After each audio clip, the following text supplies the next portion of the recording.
Evet, öncelikle bize hoş geldiniz arkadaşlar. Benim adım İrfan. Bugün sizlerle birlikte fark ettiğiniz üzere bugün açık alandayız ve bugün lacrosse sopası nasıl tutulur ve lacrosse'da cradle nasıl yapılır bu hareketi size öğreteceğim. İyi seyirler dilerim.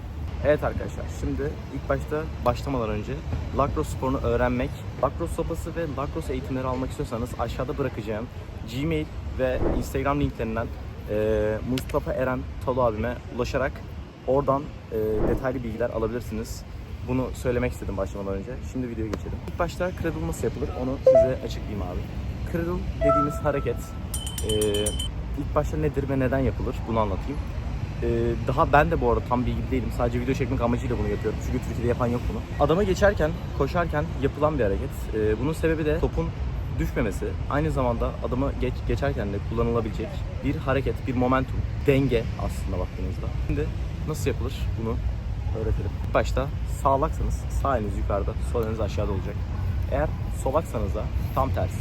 Yani sol eliniz yukarıda, sağ eliniz aşağıda olacak. Bu şekilde. Aynen böyle. Şimdi cradle hareketi şudur. Sağ elim benim biraz sağlak olduğum için sağ elim yukarıda, sol elim de aşağıda olacak. Bu şekilde. Cradle hareketi tamamıyla buradaki sopanı omzunuza, yani bisepsinizi kullanarak omzunuza çekip geri bırakmanız. Hareket bu. İki elinizle yaptığınızda da şöyle bir görüntü olacak. Bu şekilde. Ama bunu sert bir şekilde böyle değil. Bunu yaparsanız hem bileğinizi yorarsınız hem de fazla enerji harcarsınız. Bu da ne olur? Sizin tabii ki oyundaki performansınızı düşürür. O yüzden de yapacağınız şeylerden bir tanesi cradle yaparken sakin, yavaş ve olabildiğince dikkatli yapmaktır. Yani olay bu. Tamam.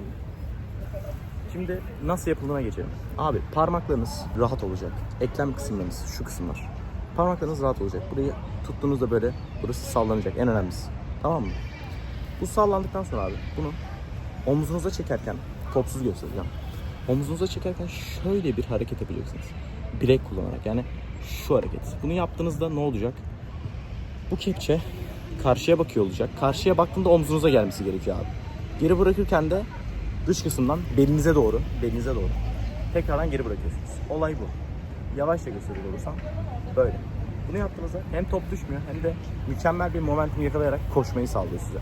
Çünkü adam sopanızın herhangi birine buraya vurabilir. Bunların olmaması için, yani bunu yaptığında topun bu şekilde oynayıp düşmemesi için yapacağınız şeylerden bir tanesi cradle'dır abi. Bu. Olay bu tamamıyla. Koşarken bu şekilde gözüküyor. Yani olay tamamıyla tek hareketi. Bunu yavaş ve relax bir şekilde yaptığınızda da ortaya güzel bir görüntü çıkıyor tabii ki. Omuzunuza da çekmeyi unutmayın. Bu şekilde. Sol elde nasıl olur? Sol elde de aynının tam tersi. Bu şekilde. Gördüğünüz gibi zaten kepçe o kadar iyi yapılmış ki tamamıyla topun düşmemesi için sağlanmış bir kepçe. Yani bunu siz ne kadar böyle yavaş yapsanız da merak etmeyin, bu top düşmeyecek arkadaşlar. Bunun olayı sadece adam buraya bu şekilde vurabilir. Bunu yaparken de topu düşürebilir abi. Topu düşürsen olur, karşı takıma avantaj geçer. O yüzden sizin yapmanız gereken şeylerden bir tanesi böyle koşmaktır abi, bu kadar basit. Yapmak istiyorsanız da bu şekilde koşacaksınız. Bu kadar basit. Ama şu yok. Bunu unutun abi. Bu çok amatör gözüken bir şey ve bileğinizi çok yorar. Gördüğünüz gibi. Cradle çeşitlerinin birinci bölümüydü bu. Diğer çeşitleri de var. Mesela tekel. En güzellenen bir tanesi bence. Ama iki el daha avantajlı gibi abi bence. Yani bilmiyorum. İki eli daha çok seviyorum. Ya da şut. Aynı şekilde arkaya. Arkadan. Bu şekilde. Evet. Cradle bu kadardı. İzlediğiniz için çok ama çok teşekkür ederim. Kendinize iyi bakın. Bir sonraki eğitim videolarında görüşmek üzere. Dediğim gibi eğitim almak istiyorsanız da internetten, yani daha doğrusu aşağı bırakacağım linklerden Talu abi ulaşarak oradan eğitimleri alabilirsiniz. Takım eğitimleri alabilirsiniz. Bu şekilde görüşmek üzere. Hoşçakalın ve bay bay. Lacrosse takılın abi.